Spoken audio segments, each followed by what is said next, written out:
what's our main story today that we're going to be going into? Well, Din Djarin and Grogu have returned. Season 3 of The Mandalorian hit Disney Plus yesterday and kicked off what has been teased as an eventful season for the bounty hunter. First on his mind is returning to Mandalore to atone for his transgressions in a 37-minute episode. Jeremy, what did you think of the most recent episode of The Mandalorian? Gee, I wonder why Frank picked me first. Not like, I wore a shirt of a particular Mandalorian. Who I fully expect to see an entirely full episode of in this show, because I think somebody at Disney got confused and swapped 2 of the episodes of their shows. So, although I'm pretty sure Star Wars didn't need Boba Fett. Boba Fett needed Mandalorian, so that's how that rolled out, unfortunately. But I mean, whatever, connectivity, it's nice. For first episode, I mean, it was kind of fun. I'm assuming this is right after that happened, right? Seeing this new kid being, well, I guess his ceremony got interrupted, but seeing his initiation, and then, I mean, I'm not opposed to a full on pack of Mandalorians trying to take down whatever BS space monster that thing fucking was. And you gotta have the hero. Something out of Jurassic Park. It did, like an oversized, like the crocodile giant Mandalorian alligator. It probably was. Why not? They're growing big on Mandalore. I'm telling you. That'd be one time if Steve Irwin was a Mandalorian to take his helmet off and be like, "Oh, Crikey." Right?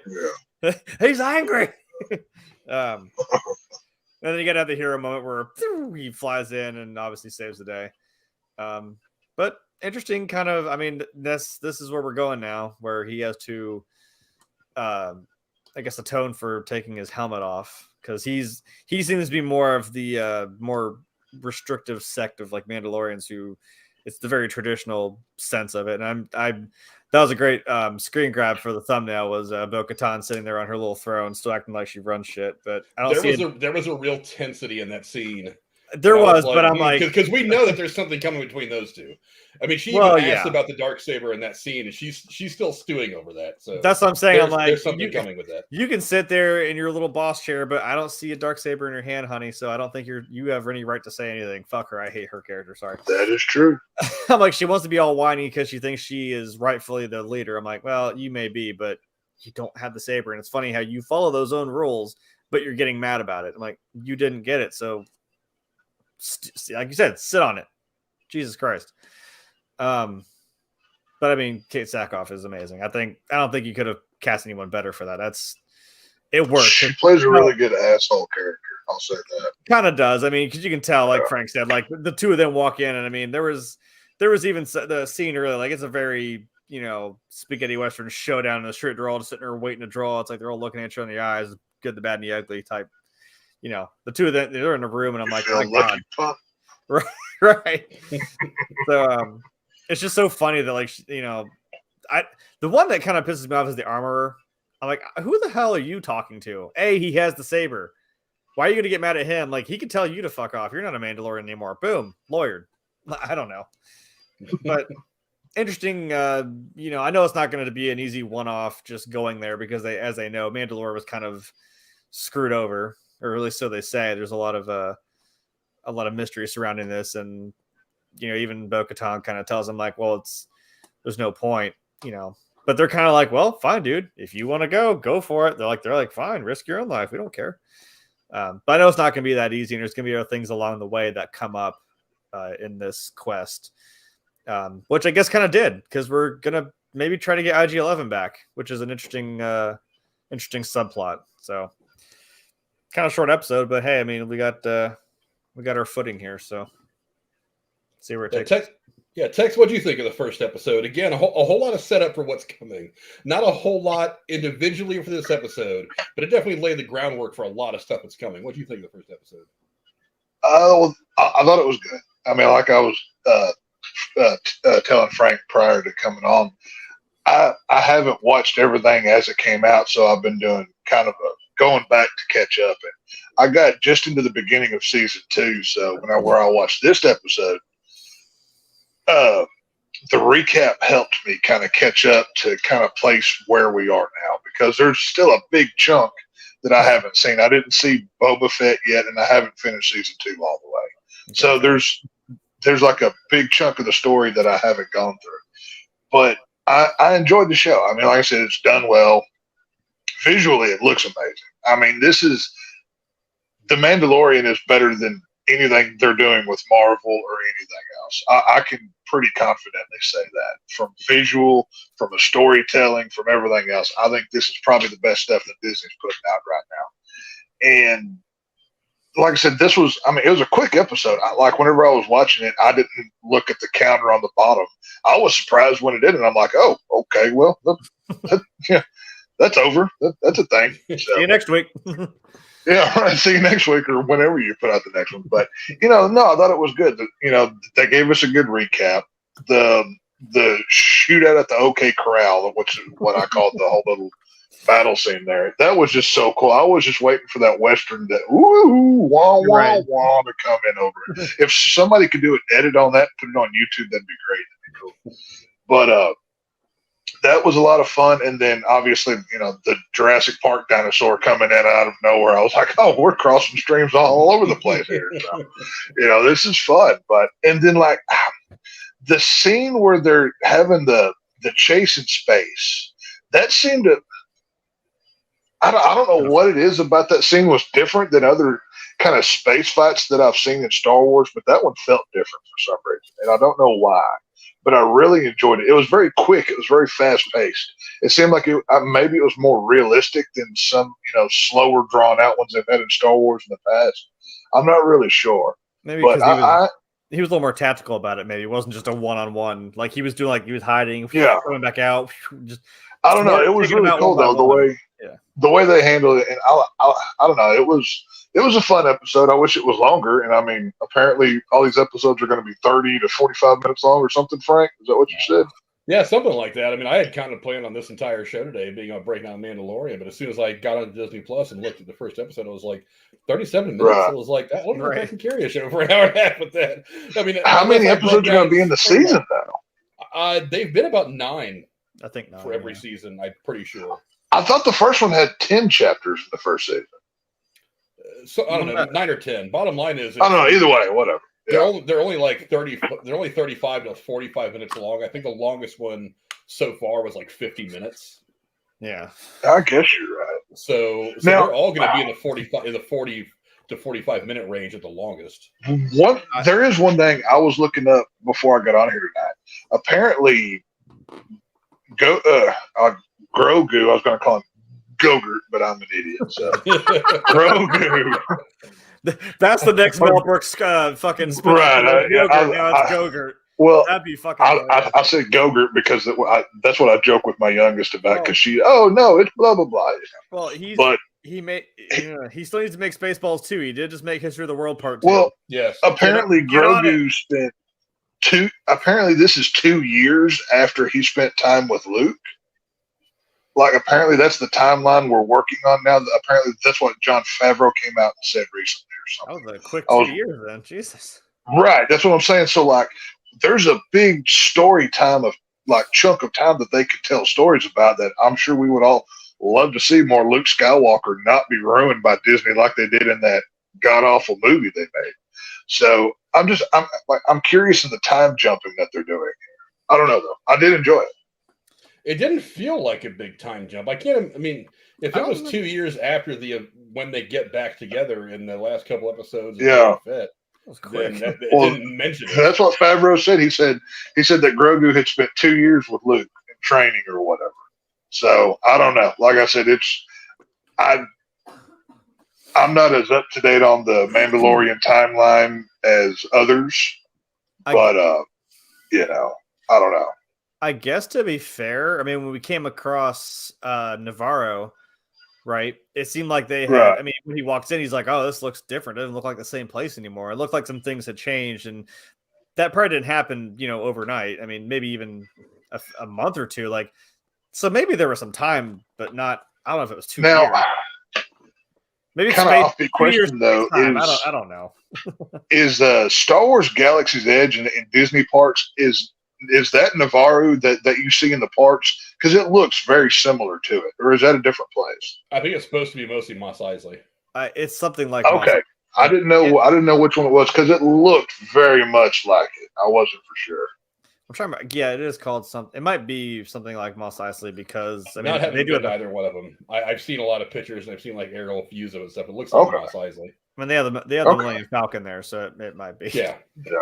We can't escape Mos Eisley, so we can't get away from Tatooine. Yeah. Now, one thing I will say is Carl Weathers is still a badass. Like that dude. Oh yeah. That dude's so cool. He has robots carrying around the bottom of his clothes, and he will still quick draw on your ass in the street. That was awesome. I mean, when you got tiny robots holding up the bottom of your clothes like a wedding dress, you've made it. You know you're a boss. You know what I'm saying? Like that's you have a reach. Your clothes can be so heavy, you have to have carrier droids do work for you. Like that's a status boy. I tell you what. I think he needs. I mean, the way he's walking around town square, I think he needs a third robot to carry his third member. He's dragging across the ground, obviously. Dude is awesome. I mean, when as soon as he pulled his like coat back, I'm like, oh shit. But he's still strapped. Now, yeah. Gina Carano was fired from the show. Obviously, was that the role that they were talking about that got promoted to that other job or something? I was about to mention. I'm like, I love. It's always Frank's little thing. They're one line of dialogue away. Because he's like, what about Cara Dune? She's like, oh, well, she went to Special Forces. I'm like, sure she did. Whatever. Right. She went to the unemployment line, but sure, whatever. Yeah, she's doing all right. She's working for Ben Shapiro's movie place now. But I don't know. Cool. Cora, I don't know if you got a chance to watch the episode or not. I know you kept up on. I know you kind of at least heard us talk about it. If you haven't seen the first 2 seasons of The Mandalorian, did you get a chance to watch the first episode? Do you have any thoughts on it at all? Good talk, Cora. Unmute yourself. Cora does not. Unmute Cora. She's speechless. It was so great. No, I was talking. I pushed a button. I'm so sorry. What the fuck? No, what I was saying is once I get through the second half of season 1 and catch up, I will totally tell you what I think. All right, fair okay. Well, yeah, I mean, what stood out to me this episode is number one, Carl Weathers' character is taking obviously a different turn. He's now not just the guy who's running the bar where the bounty hunters go and get their assignments and stuff. He's now running the city. He's now running Navarro. Yeah, and he's trying to make a legitimate run out of things. I think that's probably going to be an interesting plot point moving forward because I think eventually his character might get put in a position where it's going to be you either continue to run the city the way that you want to run it, or you're going to have to pick a side with the people like Din Djarin or those pirates from this episode or whatever. He may get put in a position that he's not going to like by the end of the season. So that's going to be an interesting plot point if that comes up. The other thing that jumped out at me, obviously, is there's still something brewing between him and Bo-Katan. I think that the whole purpose of this scene was to remind people that while it's not going to pop off in this episode, she's still pissed. She still wants to get her hands in the Darksaber, and she is 100% ready to, in her time, take out Din Djarin to get that black saber. Like she wants the power. Mm-hmm.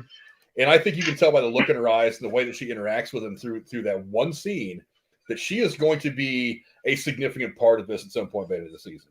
I mean, you have to win it in combat, so she might be trying to play her pieces right. So yeah, right. And I thought it was interesting that she's like, they all left me or something like that, and now they're all, everybody broke up with their separate ways or whatever she said in the episode. And I'm like, I somehow think that she's misleading him because she's. Now, maybe it is right to an extent, but I mean, obviously there's going to be at least a couple of people that are still going to be on her side. And she's going to need some help to put the pieces in place, like you said, and to make sure that Din Djarin is where she needs him to be to make the move that she's going to make to try to get the Darksaber. Well, all Din Djarin's got to do is give this man a call right here. That battle scene between just the two of them, they took out a whole town of people. But also, don't forget, I mean, black guy from last season, Giancarlo Moff Gideon. Oh, Moff Gideon. Yeah. They say that Moff Gideon has been arrested or is in custody now, but I find it hard to believe that he's not going to be a significant player in this series moving forward. If not this year, maybe in the future, because he is just too damn good in that role. It's like it's Giancarlo Esposito. You can't just not use him. So. Yeah, that guy is an absolute fucking beast. He is one of the great Star Wars bad guys. Mm-hmm. I mean, I put him right now up there with Darth Vader as like his intensity and his danger level, what he's willing to do to win. I mean, he is Darth Vader without having any of the light side in him at all. And it would be a damn shame to not have him back at some point. Again, maybe not this season, probably next season. But yeah, so I'm interested in how that's going to play out. Another question I have is, what is Grogu to him right now? I mean, because he completed his mission. Sidekick, he got Grogu to the Jedi. Luke came and got him last year. I actually watched that badass scene where Luke wrecked shop just about a couple hours ago, and before I came in here to finish the stream together, just because I wanted to watch it. So he takes him, and yes, they got back together. Grogu decided to not train as a Jedi, but to hang out with Din Djarin, and that's fine. But what is Grogu to him now? Because he's going to have more purpose. Well, you have that scene where he's saying, as a Mandalorian, it's not just about fighting; you have to know how to navigate the galaxy. And I was thinking as I was watching that, I'm like, so are you training him to be a bounty hunter? Are you training him to one day put on his own mask? Because I mean, it'd be pretty dope to see somebody Yoda size in a Mandalorian helmet with the fucking backpack and the fucking. How the hell are you going to tuck them ears in that helmet? I don't know. We'll find out. Maybe I don't know. Maybe eventually he has his own. Maybe when he gets back to the armor and he's like, "Hey, make him a fucking suit of armor, damn it!" I proved myself. I don't know. I mean, maybe that's kind of where they're at the end of the season, where he's just like, I'm gonna make a Mandalorian bounty hunter out of you, and that's how it's gonna go for him. I don't know, but I'm curious as to exactly what he is now, because now that there isn't that dynamic of I have to get this thing to the Jedi so that he can find his destiny or whatever. That now that he's just hanging out with him on a permanent basis, what is the purpose? What is he gonna do with him? Well, marketing, we can't just not have Grogu. True. Yeah, you can't just not have Grogu in here. Right. I honestly thought that most of this season, I figured they would get back together at some point, but I honestly thought that most of this season was going to be like the journey of these two back together. So that's why I was kind of jarred when it happened all in one episode in Boba Fett. I was like, that could have been a significant plot point to season 3. Yeah. Of his training, and then it comes to the point where he makes a decision. And then the last couple episodes of this season of Mandalorian, that's when they get back together and they end up, together doing whatever. And then maybe he decides to train him as a bounty hunter. I don't know, but it's I don't quite understand what they are together now yet. But that's just me. The other thing you mentioned already is IG-8 coming back. I thought that was a pretty cool scene when they're working on him and he reverted back to his old program and he goes after Grogu for a minute, and then I thought that was pretty wild. I do like the idea of having IG-8 back. Also, I kind of like the fact that you get one of those. Yeah, you get one of those cute Grogu scenes where he wants to hug one of those little bitty robot mechanic guys. Oh yeah, and he's just like, "No, put him down. You can't keep him." that was one of those fun little Grogu scenes. The scene where he takes the candy off using the Force, that would make me laugh too. He's sitting there spinning in the chair, just like, come on, he's a little kid. I love him. I like how even like as a dad, he's like, stop. Like he stops the chair, like quit. Right. Also, I thought it was interesting the way that they explained Cara Dune not being there. Yeah, he does that line of dialogue. She got after arresting Moff Gideon, they recruited her into Special Forces. That explains why she's not in there right now. However, that Jon Favreau did say that while she's not in this season, and yes, they've decided to part ways with Gina Carano, that they said that she's still out there, that she's still a part of the universe. Yeah. So I would imagine there's probably going to be things that she does off camera, away from what we're seeing, that are going to impact this. And like maybe there'll be an email that he gets from Cara. That sounds vague, by the way. Very vague. Whatever. I mean, it does look? I still think that eventually they may end up bringing her back. I mean, I would, because either bring her back or they rehired James Gunn, so why not? Yeah, but I don't know. There's different.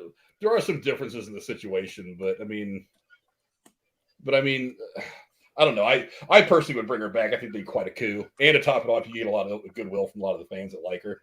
But honestly, I think what's going to end up happening is they're going to recasting the role at some point. Problem is I don't know if I want to see anybody than Gina Carano play that role. It's like, yeah, look, she's not the best actress in the world. I mean, she came up as an MMA fighter. I mean, Right. sure, she was in the first Deadpool movie, not for her acting ability. Let's be perfectly honest, because Right. she's probably one of the few people that Right. could have matched up with what's his name, with Colossus. Colossus. Yeah, she's probably one of the few people Yeah. that could have really thrown hands with him. But I mean, I don't know. Maybe it'll work out if she comes back. Maybe not. I think eventually they're going to recast the role because Jon Favreau did say that they have season 4 pretty much completely written. Damn. It's just a matter of putting it in front of a camera at this point, which is kind of nice. So You get it in another 2.5 years, folks. Keep waiting. Let's say after maybe Pedro not. says, Did you hear? Did you hear what he said? What God damn, I'm blank on names today. But did you hear what he said? He said because somebody asked him about the next season of Last of Us. yeah, Because the idea was that there is like he's got Mandalorian, he's got other projects that they probably wouldn't get around to filming a second season of Last of Us until 2024, meaning we wouldn't get it until probably 2020 mid or late 2025. And I guess he came right out and said, he said you're going to see it sooner than you think. So there's an outside chance that they're going to start filming the second season of Last of Us sometime this year, and we're going to get it probably late 2024, which is like a year or more ahead of where I figured we would. Yeah, but depending on how they shoot that next season, you may not need Joel for too very long. You know what I'm saying? So. Well, yeah. Well, I don't think it's going to play out the way it did for the second game. At least not right now. There are plenty of like flashbacks, obviously, with Ellie and Joel. Moments they shared, like they're probably going to still do that. So he's still going to be around sporadically through, and that still, you know. Well, the reason I point that out is because he did have to get permission to go do Last of Us from Jon Favreau and Dave Filoni. Because of a tight filming schedule for The Mandalorian. So my guess is Mandalorian season 3 is started. It started yesterday. We're probably later this year going to see him doing 6 or 8 weeks of filming because it doesn't take that long to film a season of Last of Us. Nah. So I think they're probably going to do the filming then, and then probably as they're doing all the post and getting Last of Us season 2 done, that's when he's going to start shooting for Mandalorian season 4. So we're going to see Mandalorian season 4, and then we're going to see in the next year we're going to see Last of Us season 2, and then probably shortly thereafter Mandalorian season 4, and then whatever we're going to get from him after that. So we could be seeing his 2 biggest projects come out kind of bang, bang, bang over the course of the next like 2 years. But like I said, for the next 2.5 years, it's stepdaddy Pedro forever. Baby. But he may not, like you said, he may not have as much of a committed role to Last of Us in season 2, like because we know what happens. But like I said, there are still flashbacks. So, but you could quickly, like Ellie's birthday and like Ellie trying to forgive Joel for all the stuff he did, which I'm not going to spoil too much, but you could pretty easily knock all those things out, and Well, it'll be interesting to see which show is more successful. Obviously, I mean, both of these are on different streaming platforms, and I don't think Disney or HBO Max releases ratings or numbers for their streaming services. But I'd be kind of curious to see which one of his projects outdoes the other, though. You know what I mean? I don't know. Well, right now they're both hot as shit. Yeah. That's what I'm saying. That's what makes it so interesting. Yeah. It's one thing you have the top 2 products on TV right now. Does it really matter which one's number 1? It's like having like 3 of the top 5 hits in the Billboard Top 100. Does it really matter which one is on top? You got 3 of the top 5. But I don't know. I thought it was really what's coming for this season, which is interesting. Again, I'm really jacked up about what this season's going to bring. The one storyline that I'm most interested in is what's going to happen between him and Bo-Katan, because that seems to me like that's the one that makes the most difference for Mandalorian as a whole. You know what I mean? Because I know he seems content to go do the bounty hunter thing. Him and the kid just roll around the universe and collecting bounties and stuff like that. But he does still have he does still have this big spot in his heart for the Mandalore way of life and stuff like that. And if he's going to eventually feel like that he's in a position to Mandalore, and if what he thinks is in contrast to what she thinks, that's where there's going to be a lot of heat and a lot of friction. But so I like the fact that it's being set up for something like that. So that's the most interesting plot line that they kind of introduced in this episode for me. There was one question I had. You see that one Mandalorian that had the spikes on the helmet like Darth Maul had on his head? That was awesome. Is that just a happenstance, or is there a connection there?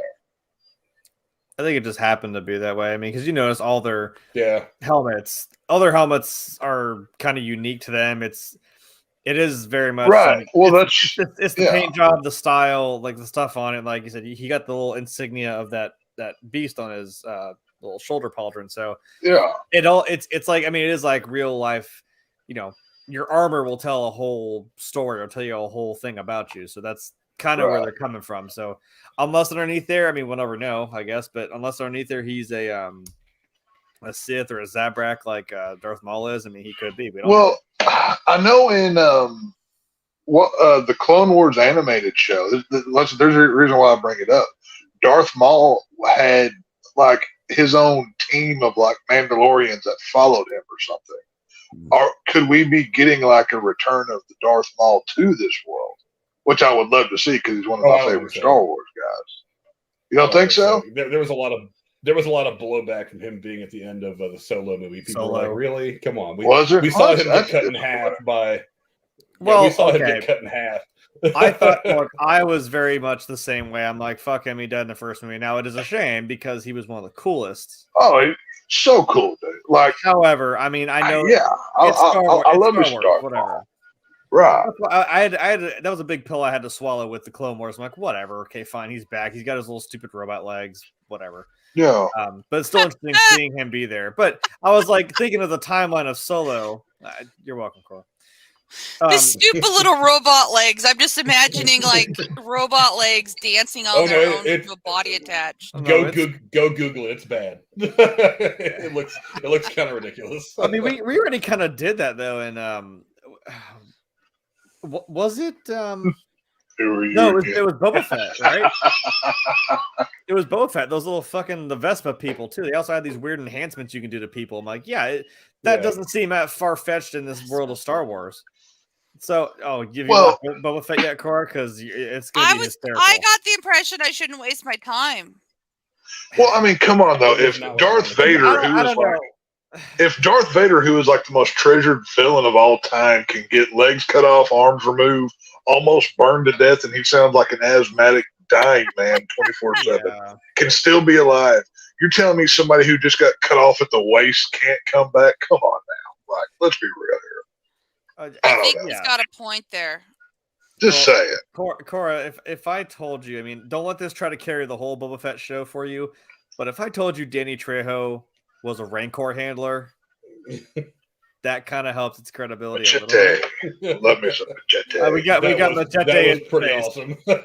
As soon as he walked in, I'm like, motherfucker, don't say no more. I'm here for it. Danny Trejo can do no wrong.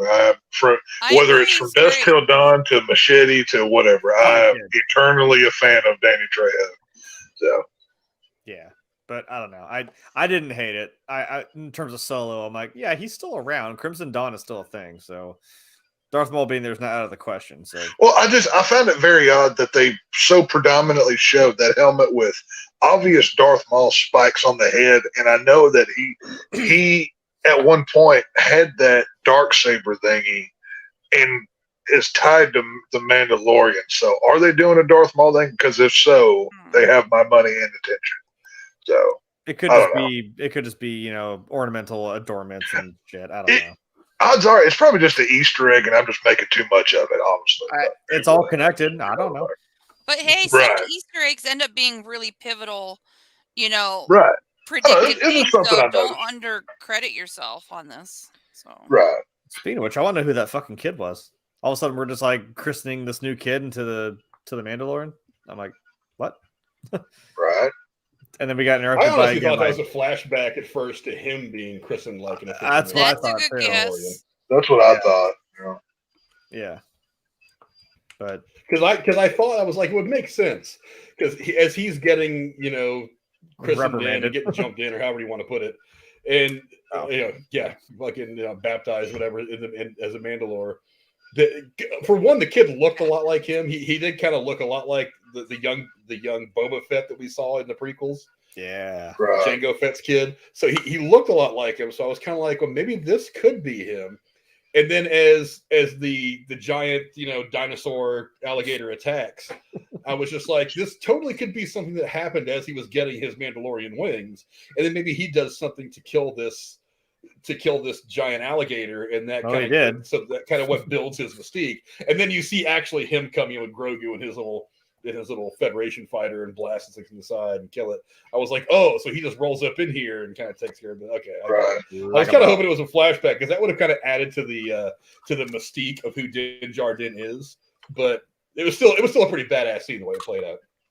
Well, now this is going to sound stupid when I ask it, but I'm sincere when I do. So, I mean, laugh if you want. I don't really care. Do they have air conditioning in those helmets that they wear all the time? Because that's got to be hotter than hell all the time. Probably. I would imagine they do. I mean, Galaxy far away. I mean, why not? You know what I'm saying? Like, come on, man. That's going to be a miserable life to live. You wear a trash can on your head 24/7. I mean, to well, be they fair, talk about the stormtroopers being able to in the newer movies about stormtroopers being able to filter out particulates and stuff, but not certain things. So I would imagine if the Empire's got that kind of technology, then I would imagine the Mandalores have it.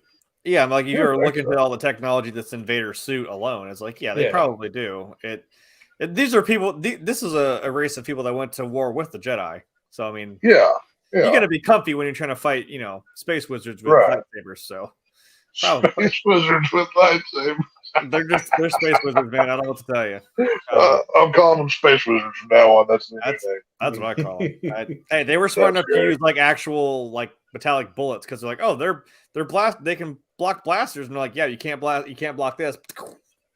Right. When you gotta swing that away, it fragments and it kills them. That's how they outsmarted the Jedi. I'm like, yeah, real bullets. Funny. Boom.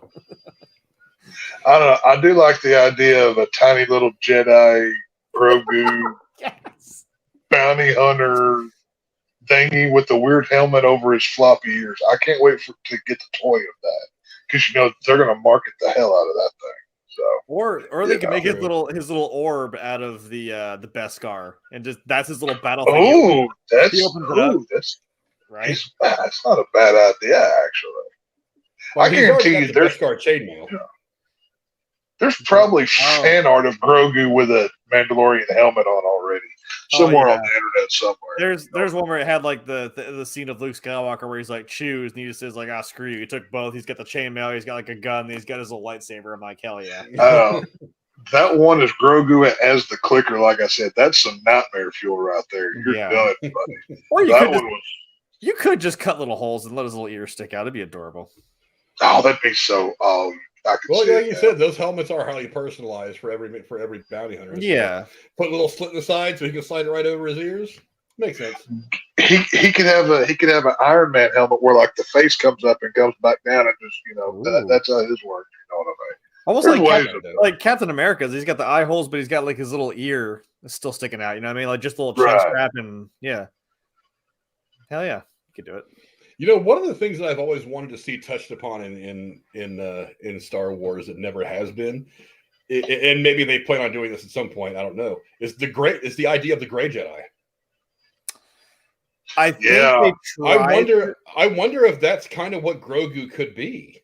I think they tried to do that with the older version of Luke Skywalker because he wasn't really one or the other, and he kind of shut himself off. I think he was considered to be a Gray Jedi, but yeah, I would love to see him explore it more. So. As much as I give it crap because I'm like, oh wow, you can't decide. You're on the fence. How fucking boring are you? But I don't know. Gray Jedi are ones that use the light and the dark side. Correct? They're like somewhere in the middle of them.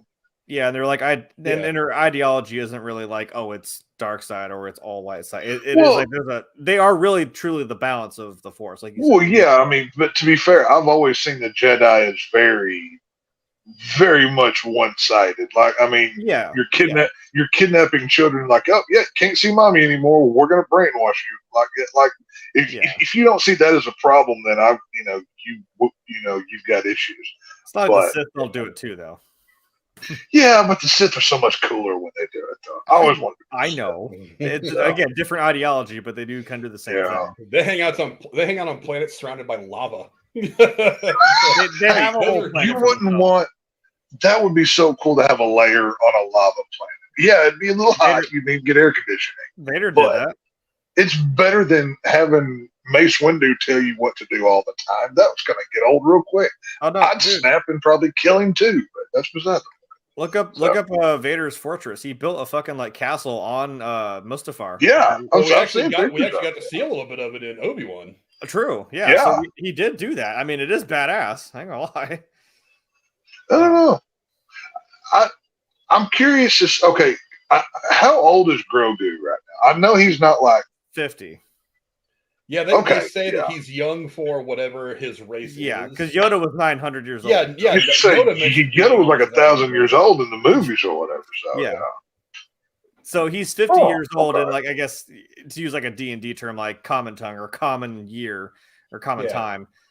But that for that race, yes, he is still pretty much a child, like an infant. So do we know where Yoda's people come from? Because I'm on the No. We don't know.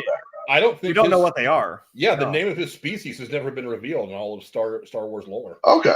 Like even George Lucas kind of got cheeky with it when they started calling him Baby Yoda. He's like, it's kind of funny because I never mentioned that was him. I was like, no, you didn't mention what he was. We know he's of the same race as Yoda. We've seen other Yodas. Like I said, we don't know what to call him. We just call it that because, damn it, George, you never told us what it was. So I don't know. It would be cool to see like a red Yoda. He's the evil one. I don't know, something like that. There might be. I don't know. There might be an evil Jedi out there that is of Yoda's race. Wouldn't that be wild?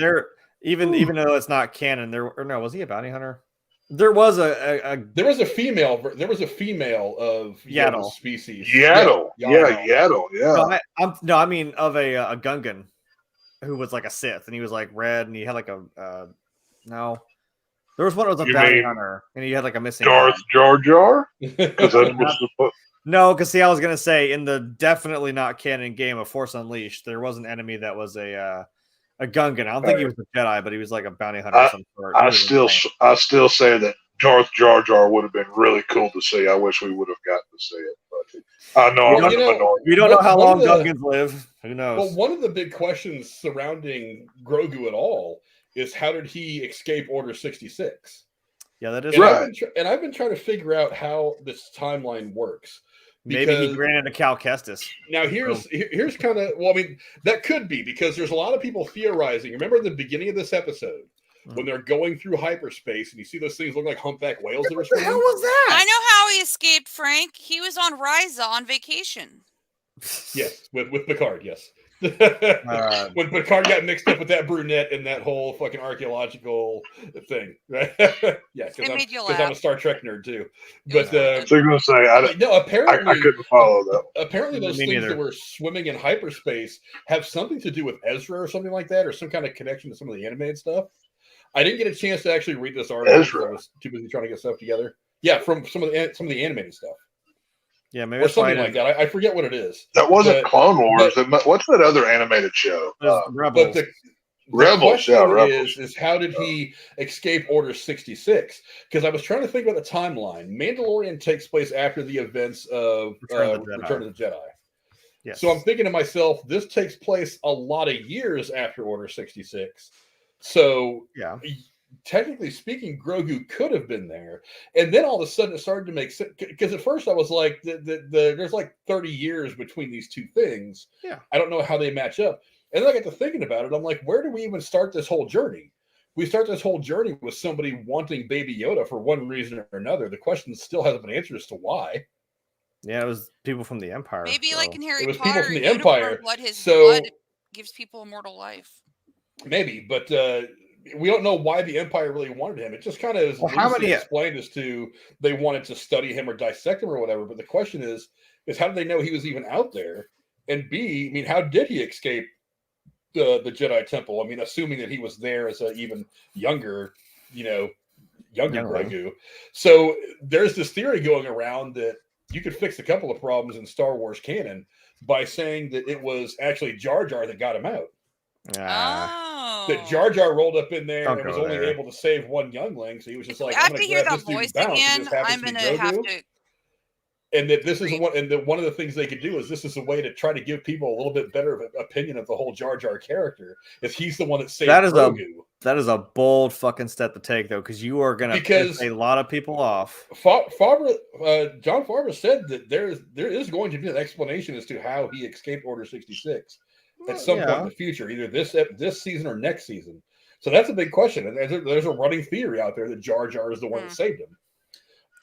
To be fair, we haven't had. Well, actually, it comes out in April now. They pushed the game back, but the sequel to Jedi Fallen Order comes out. So, I don't know. Maybe I would love to see, because I mean, it is literally that guy who acted, who was in Gotham, right, as the Joker. Yeah. It's him being that character. He is an actor. You could just put his character into something. Although I don't know if he'd have to be older, right? Because his thing takes place, they actually around the same time as the Obi-Wan series. So this is not too long after, this is between 3 and 4. So he'd have to be pretty old, actually. Maybe. I don't know. Timeline is breaking my mind. I don't know. I understand nothing about the Star Wars timeline, anything past the number of which movie is supposed to follow which one. You know, once you start putting in this series and that comic, or not comic book, but this video game and this animated series, it gets so muddled up for me. And then, like, I was watching videos. Guide to know what order I was watching a video today they're talking about the Mandalorian timeline and how it fits into blah, blah, blah. And I'm like, you might as well be speaking in French because I don't understand anything you're saying. And, you know, it's only I mean, it's just, I don't know, like I said, I'm not hardcore enough of a Star Wars fan to understand it, but I'm sure there are people that are probably screaming at me through the screen right now, be like, "You idiot, blah, blah, blah," you know. But, and that's fine. Hey, if you're doing that, God bless you. Do what you need to do. But, all right, you're an idiot, Zach. Shut up. Instead of fuck you, Jeremy just spoke for y'all. There you go. There you go. So, yeah. I don't know, man. It is a lot. I don't blame you. It is a lot to take in. It's just like I said, it's cool. I like, if Disney's smart, they let Jon Favreau run more things.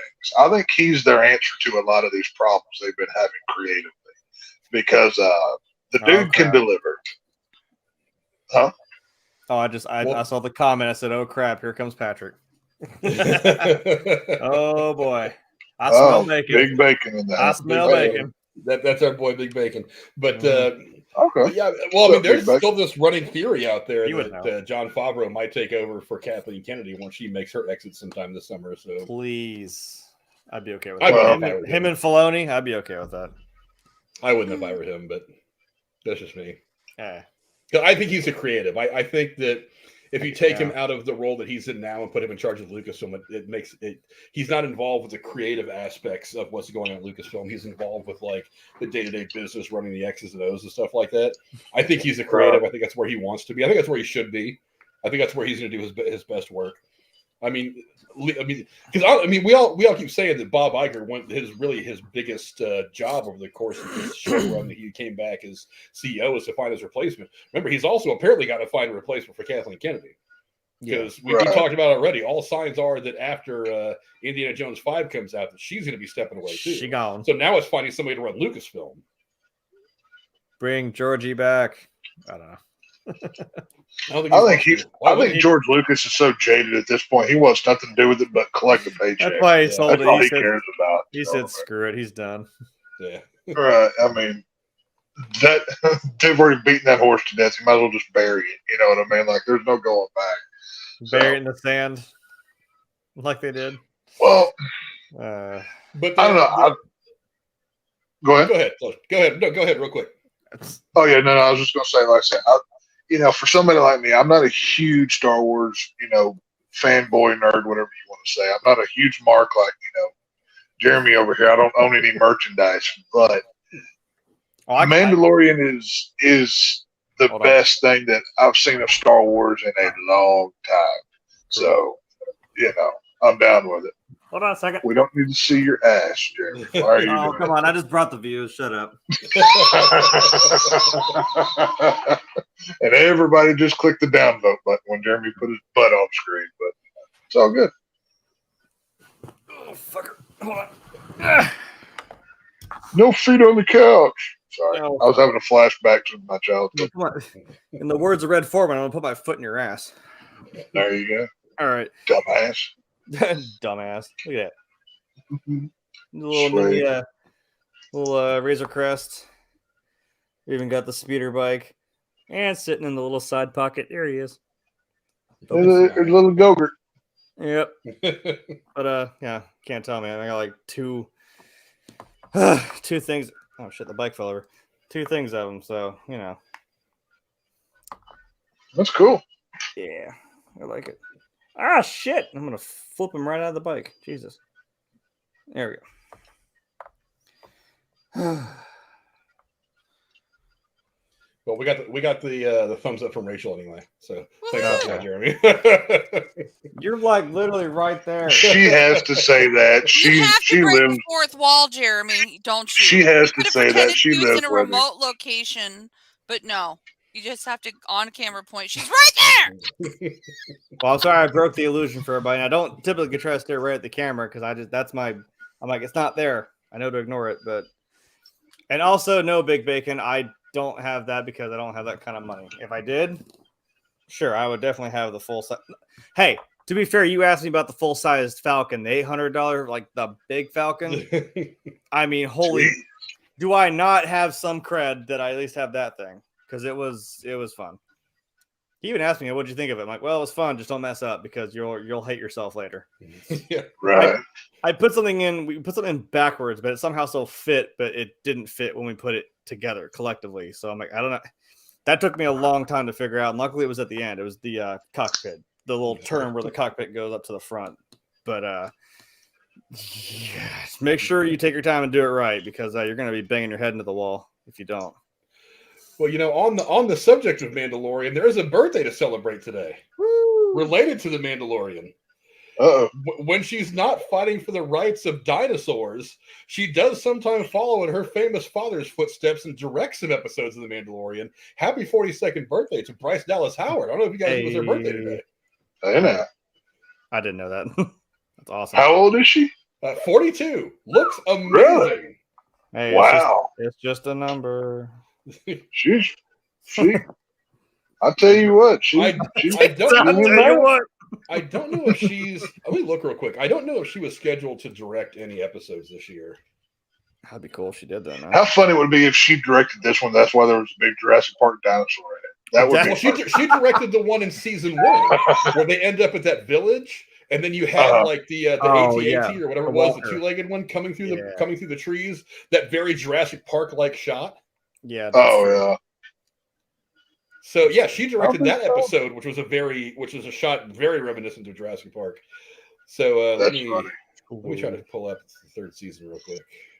Oh crap! I should have. Fucker! I got the little mini of Boba Fett shit back there. I should have pulled that out, and the Falcon. Actually, while he's doing that, Big Bacon, you want to know something funny? The little microfighter of the Millennium Falcon fits inside one of the cargo spaces of the big Falcon. It's insane. And I actually did that. That's actually where my set of my mini Falcon sits, is inside the big Falcon as a joke.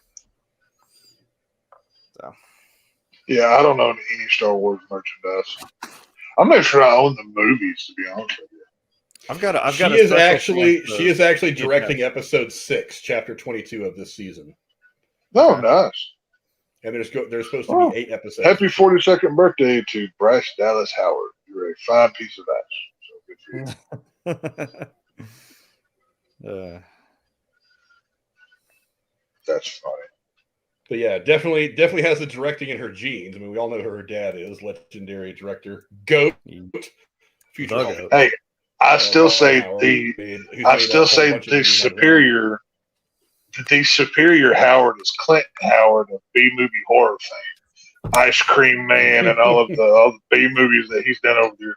I mean, Evil Speak. If you haven't seen Evil Speak, you need to go see this film. I love me some Clint Howard. So Nice. you know. He was the crazy mechanic in The Wraith. Remember that movie? The young Charlie. Oh yeah, no, Clint Howard. If a rat ever became a person, they would look like Clint Howard.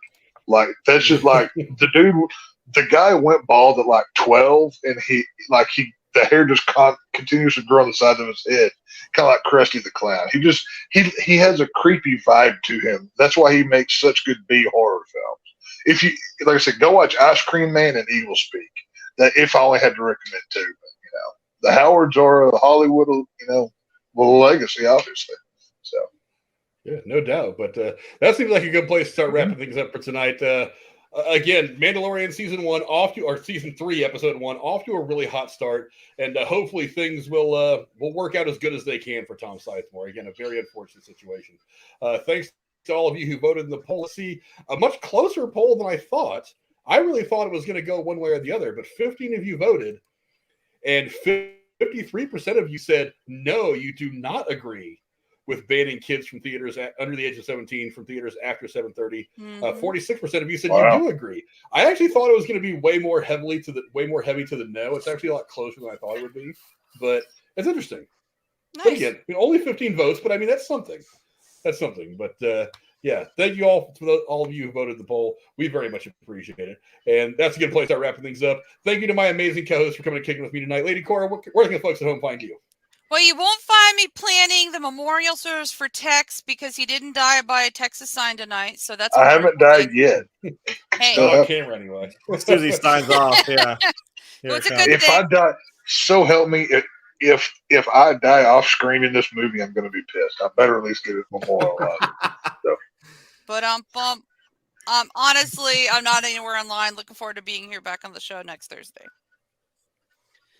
And to my hetero life mate Jeremy, the bounty hunter. What do you got going on, man? Well, I took my helmet off, so I'm already been shamed. So you're not part of that sect. You're not part of that sect of the Mandalorian, so you're fine. Yeah, probably. Just go bathe in the waters. Right? Yeah, that just solves everything. It's Jesus. So yeah, I'm here on Thursdays again. Probably doing more review stuff because there's going to be a pretty full slate coming. So look forward to that, man. There's just top of my head. There's D&D. There's John Wick. There's Mandalorian. There's still more Last of Us to be had. Scream. Yeah, there's gonna be a Scream 6. I think next week. Right. 6. Yeah. Yep. Scream 6 next week, baby. I can't wait. Yeah. So there's lots to look forward to on Thursday, and you'll see my smiley face here.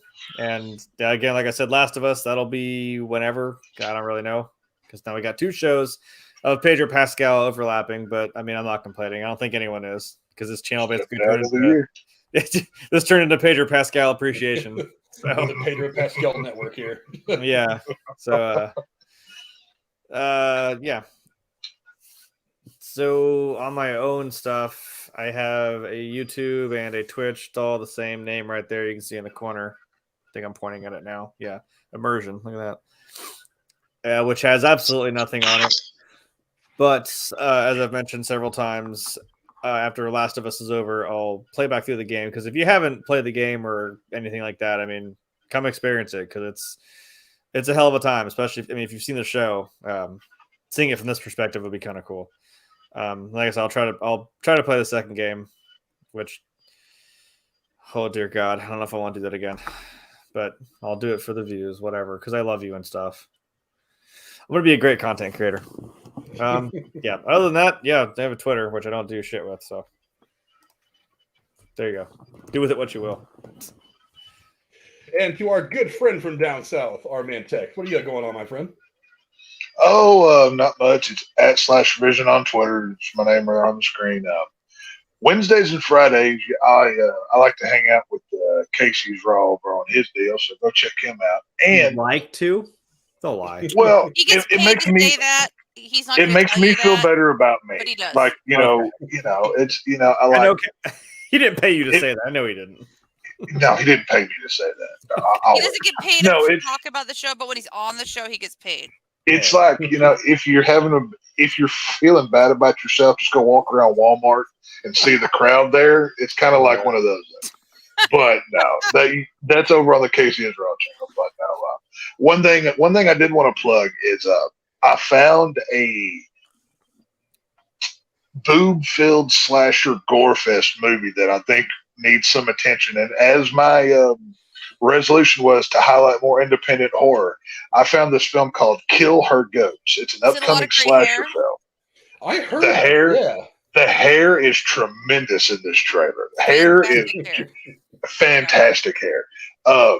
It looks very B-movie, schlocky horror film. I'm excited about it. The trailer's on YouTube. Kill Her Goats, and they're on Twitter. They're on the whole thing. Did you say Go Kill find Her it. Goats? Is in animal Yes. goats? Kill Her Goats. That's what I thought he said. I was just making. Go watch the trailer. Go watch the trailer, and you'll see why I want to see this movie. I want to look for new hairstyles. So. Oh, these hairstyles are tremendous. Right. So yes, I would do want to put some attention on that fine film, because I don't know when or how it's releasing. I know they have a website out, but it's on my radar for sure. Fine film. He saw a boob and he's like, "Yeah, it's a great film." I'm just one, not just one, but many. I think Tex has a higher standard of that than you think, because he is a true horror fan. True, I know. He led with boob filled, so I mean, I'm just saying. Well, that doesn't make, okay. Boobs a great B movie does make. I'm just saying. Not every good horror movie has boobs, but it helps. And not all boobs are good looking. I'm a woman, and I'm saying that. So just saying. But yes, Kill Her Goats. Go check this movie out. It looks cool. So. Okay. As for me, you can find me here a couple times a week at this point, just doing reviews of the litany of things that are going to be coming out over the course of 2023. We'll be back Tuesday with the Last of Us episode 8. Is that what we're on now, Jeremy? We're getting down to the end of the Last of Us season 1. Yeah. There's still a lot to happen on that. So episode 8, I have a feeling it's going to be a banger. I think they'll get it done. Yeah, and we'll be back to that, and of course next Thursday we'll be back with probably a couple of news stories and episode 2 of season 3 of The Mandalorian.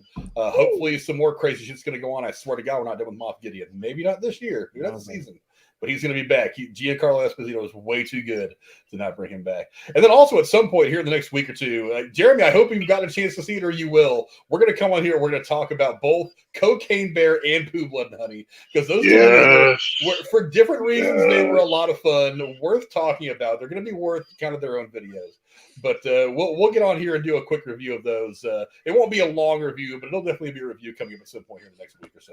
I love it. I'll work it out with the guys that want to be involved, and we'll get those up, because I think those are movies that are worth talking about. And of course, also Creed 3 comes out tomorrow. I'm probably going to go see it sometime Saturday.